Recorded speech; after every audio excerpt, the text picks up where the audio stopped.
Identities play a significant role in trigonometry, and the famous one we've been using quite a bit is sine squared theta plus cosine squared theta equals to 1. Okay, that just keeps cropping up here and there. And there are two other forms involving secant squared and tangent squared. Or maybe it's secant and tangent. There's another form involving cotangent and cosecant squared. Okay. Anyway, Pythagorean identity. Well, we're going to study the other identities that are out there, and there's a lot of them because if I know the textbook I'm teaching out of, if you flip to the inside back cover, there's a whole page of formulas or identities, and most textbooks I would think would have a page easily accessible in a book, usually front cover or back cover. Anyway, by sum and difference identities, we're looking at formulas involving, for example, the sine of the sum of two angles, or the cosine of the subtraction of two angles. Okay, so, and from that we can derive some other very useful identities. Anyway, let's get started, and I'm going to do two approaches here. And in this video, I'm going to approach this using a formula I cannot justify in this course, but if you have Calculus 2, you learn Calculus 2, this is a very easy identity. It's called Euler's formula. So E-U-L-E-R, Euler's formula. Wondering who this guy was. Now, it looks like it should be not pre-pronounced Euler, but Leonhard Euler was German. Germans would pronounce it Euler. Euler lived from, I think, 1707 to 1785, something like that. I might be a little bit off on those dates. He's still the most prolific mathematician in history in terms of publications. He published, I think, well over 1,000 papers, and did some really amazing work throughout the 18th century. Anyway, Euler is the one who, I don't know if he came up with this, but he certainly studied a great deal. Came up with this number E, which you've probably seen before in college algebra. E is approximately 2.7182818, and it just goes on forever. There really is no pattern to it, and it's an irrational number, and I call it the natural growth constant. So anytime you study how things grow exponentially or decay exponentially, E usually shows up, and so it's a very naturally occurring number, and it shows up so often that it's a key on your calculator, e to the x. So and the natural log button is the inverse of the e to the x function.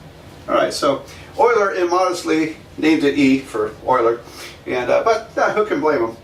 Okay, well, here's Euler's formula, and it's a pretty amazing identity.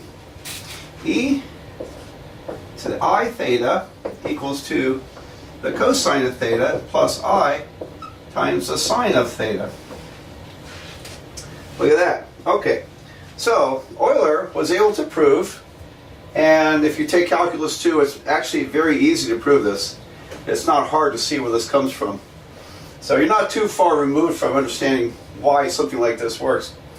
But Euler came up with this formula which shows that it's possible to have an imaginary number exponent, or a complex number exponent. What would it mean to have a number raised to an imaginary number? And we express it this way, e to the I theta, because the coefficient of the imaginary number I, square root of -1, is really works like an angle in the complex number plane. And so I'll draw some pictures for this down the road. We're going to study in this course complex numbers, so I like to bring this back and show you some nice things. Anyway, well, there it is. And so e to a complex number is a complex number expressed in terms of cosine and sine. Very amazing formula. All right, now what does that have to do with us? I'm going to derive the cosine of alpha plus beta and also the sine of alpha plus beta using this. Then after this video, I'm going to go back and do one of these using the more traditional geometric approach, which is you'll find in about any trigonometry textbook. So anyway, let's get started with this. Here's my approach then. I'm going to look at e to the I times the sum of two numbers, alpha plus beta. And using Euler's formula, we get the cosine of this number. So this equals to the cosine of alpha plus beta, and then plus I, complex constant I times the sine of alpha plus beta. All right, so that comes directly from Euler's formula. Now then, but we have a different way of writing this, because I can write this as e to the I alpha times e to the I beta. That's just using rules of exponents. When you multiply two numbers of the same base, you keep the base and you add the exponents. So if I distribute the I through here, I have I alpha plus I beta, I can split it up as this product. Meanwhile, each of these has its own Euler formula, so e to the I alpha will be cosine alpha plus I sine alpha. And then we multiply it by e to the I beta, which is cosine beta plus I sine beta. All right. Well, okay, what did it do for us? Well, it split up the angles, the sum of the angles, because, what is the cosine of alpha plus beta? At the moment, we have no idea what that means. But we can rewrite this in terms of alpha and beta by themselves. Okay.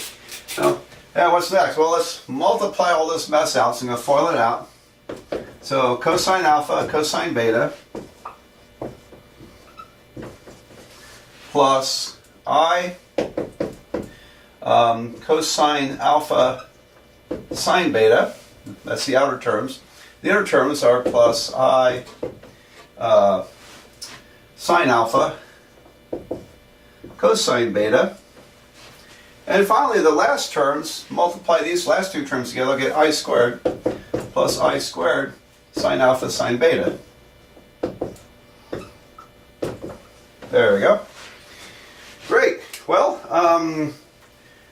so what now? Well, for one thing, I squared is, probably recall, that's minus 1. So the I disappears with I squared, it's just negative 1. Excuse me. And so now what I'm going to do, I'm going to bring the real parts together and the imaginary parts together. And then we'll compare it with what we have up top there. So we have, in parentheses, cosine alpha, cosine beta, and then minus sine alpha, sine beta. And then plus, now I'm going to factor I out here. I times cosine alpha sine beta plus sine alpha cosine beta. There we go. So we're actually done, because these two expressions are equal, but the only way a complex number can equal to a complex number is if the real part of the numbers are equal and the imaginary parts of the numbers are equal. So this is the imaginary part because it's multiplied by I, same down here. So this gives us two identities here. We have the, and I'm going to, I'll write it down here. So we have the cosine of alpha plus beta, which is this part, equals to the real part. That's cosine alpha, cosine beta, minus sine alpha sine beta. And then, for the imaginary parts, I sine alpha plus beta equals to I times this parentheses. Since this equals to this, I'm going to ignore the I. Okay, and that gives us the sine of alpha plus beta is equal to that mess, cosine alpha sine beta plus sine alpha cosine beta. There we go. So we have two sum identities. Okay, two sum identities. And you might think, well, okay, well, what about the subtractions? What about alpha minus beta? I'll show you how we'll do that next. So far, all I did was take this line and rewrite it up here. And now I want to think about, well, what's the cosine of alpha minus beta? All right, so the difference between this line and this line is that beta has been replaced with minus beta. So that would be cosine alpha, cosine minus beta, minus sine alpha, sine minus beta. Great. Now then, what next? Well, here's where the knowledge of even and odd functions is pretty handy. Don't know if you remember that from algebra. Let's look at this one. The cosine function looks like this. And so when you have an alpha here and a minus alpha here, you get the same value. And so I guess I should use beta. If this is beta, this is minus beta. Cosine minus beta is equal to the same value as the cosine positive beta. So I can change that to a plus and get by with it. All right. Now over here it looks like, well, won't these two negatives cancel? No, no, not necessarily. They won't cancel in any sort of algebraic sense. But when you think about the sine of an angle, so let's look at the sine of beta. All right. So sine of beta. Oh, I'm sorry. I was just going to draw a graph. All right. So here's our graph. The sine function is an odd function. I forgot to mention the cosine function is symmetric to the y-axis. The sine function is symmetric to the origin. So if I rotate the right half 180 degrees, I'll get the left half. What it means is this, that if I call this beta, and this is minus beta, the output values for sine are positive and negative. And so this is sine of negative beta is equal to minus sine beta. All right, so don't get tricked into thinking that you can just factor a negative out. No, you can't. Well, you can with sine, but not with cosine. So it's just better not to even think in that direction. Okay, just think about what's the positive and negative here going on. All right, so when this negative gets factored out, it cancels that negative, and that becomes a plus. So we have cosine alpha minus beta equals to cosine alpha, cosine beta, plus sine alpha, sine beta. There we go. That's how we get that. All right, I think we'll whip through the sine kind of the same way here. We'll get that. Well, I almost erased it, but sine alpha plus beta I transferred up here, except I reverse these two terms. I put sine alpha, cosine beta first, for a reason. Because the sine of alpha minus beta, we're changing beta to negative beta. And so cosine of minus beta, remember cosine is the even function, cosine minus beta is the same as cosine of positive beta. So this term doesn't change, sine alpha, cosine beta. But over here, when beta changes to negative beta, this becomes a negative sine beta, which makes that a negative sine. So this will be sine alpha cosine beta minus cosine alpha sine beta. There we go. So we have those identities down. These are the sum and difference identities for cosine and sine. And I'm going to erase the red ink here. Let's call that cosine alpha cosine beta. And then plus sine alpha sine beta.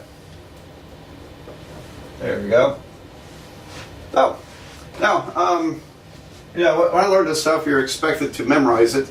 And if you're in my class, I don't expect you to memorize this stuff. But for one thing, I learned it in 11th grade high school, and we had all year long to learn this. And college, the classes go faster. So, but if you have a different instructor, you might be required to memorize these, which is okay. It's a different purpose. So, but I like to keep these at hand because I don't have these memorized very well. Okay, I think I can bring them up, but I don't really do that so much. Now, what about tangent? Yeah. Okay, well, tangent is sine divided by cosine. Can we get that? I'll see what I can do. You know, I've never derived that, so I'm going to try to do it here. This is actually a first for me. I've never derived the sum formula for tangent, or the difference formula for tangent. And because at that point when I'm teaching regular classes, I just say, okay, let's get going and we'll just write it out. And I didn't know how it was done. And so I tinkered with it a little bit, and it's actually much simpler than I thought. So here's how you get the tangent formula. And I spotted the trick. If we multiply the numerator by 1 over cosine alpha cosine beta, and the denominator, of course, must be multiplied by the same thing, 1 over cosine alpha plus cosine beta. That's supposed to be a cosine over there. Let me fix it. Then everything's going to work out just great. So cosine alpha. All right. Let me cap my lid here. There we go. So look what happens. It's very nice because I get the, I'm going to write it all out. I have sine alpha cosine beta divided by cosine alpha cosine beta, cosine alpha cosine beta, plus this part, cosine alpha sine beta divided by cosine alpha cosine beta. And the denominator, each of these gets divided by that. Cosine alpha plus cosine beta, so I have the, oops, and I got a little mistake here. You've probably been screaming at the YouTube screen here. This is a multiplication, isn't it? Not an addition. Cosine alpha, cosine beta. There we go. That fixes that. So I hope you spotted that. And this is why I edit these videos, to catch those little errors. All right, so multiply this through here, and this is actually divided by itself. So I have a cosine alpha cosine beta or cosine alpha cosine beta, and then minus this or that, sine alpha sine beta divided by cosine alpha cosine beta. So believe it or not, we're almost done. Okay, because when you rifle through all this, a lot of things cancel. Here the cosines canceled, cosine beta's canceled, and the cosine alpha's canceled. Down here, both those cancel, leaving 1 over 1. And finally, we have nothing cancels there. All right, so what do we have? We end up with tangent alpha, don't we? Sine or cosine of alpha's tangent alpha. So I have tangent alpha over here, tangent beta plus tangent beta divided by 1 minus, and here I've got tangent alpha times tangent beta. Tangent alpha, tangent beta. So that's how you do that one. Okay, so I'm going to rewrite it neatly, and we'll look at the difference formula also, and then we'll talk about the others and move on. So a reasonable question is, well, why do we go to all this trouble? It's in the book. Let's just look it up in the book and use it. Why bother with deriving all these? Well, it's because in this class you're learning how to do mathematics, how to analyze things, how to figure out things, learning the tricks of the trade. And so if you're taking trigonometry, you're probably thinking of taking calculus. I hope you are. And so we're really building up your mathematical chops. Musicians would call musical skills chops. You're building up your mathematical chops. And so that's why I think it's worth working these out and deriving them, because otherwise you're just going to shovel this stuff at you. Oh, okay, there it is, I'll use it. And but learning how to think, how to reason, how to think, that's how you get good jobs in this world. All right, so let's do, to complete the set here, let's do tangent alpha minus beta. It turns out tangent is an odd function also, just like the sine. So the tangent of minus beta is minus tangent beta. It's an odd function. Maybe I'll draw a picture here in a minute. Show you why that's true. And down here, tangent negative beta is minus tangent beta, so this negative cancels. I have 1 plus tangent alpha tangent beta. There we go. So now can we figure that out? Let's see. On the unit circle, I don't know yet how well this would edit, but I started to justify that the tangent of minus beta is the negative of the tangent of beta. And I was doing so on the unit circle, but I think it's easier to see by looking at the tangent function. So just a brief recap what the tangent function looks like. It goes something like this. And so if here is angle beta, I get that value, and angle minus beta, I get this value, and this value and this value are opposite signs. And it's also an odd function because if you rotate this 180 degrees, you get that kind of symmetry. So that justifies what I did here. Okay, for what it's worth. All right, so we've got cosine, sine, tangent, alpha plus beta, alpha minus beta. We've derived all that stuff. And what about secant, cosecant, and cotangent? Very simple. They're reciprocals. So if you need, for example, the secant at alpha plus beta, it's going to be 1 divided by this. That's all it is. So very, very nice and handy there. All right, so these actually turn out to be very useful identities in a few things we do. So I'm going to now go to the next video and show you the traditional derivation of, I believe it's the cosine of alpha plus beta.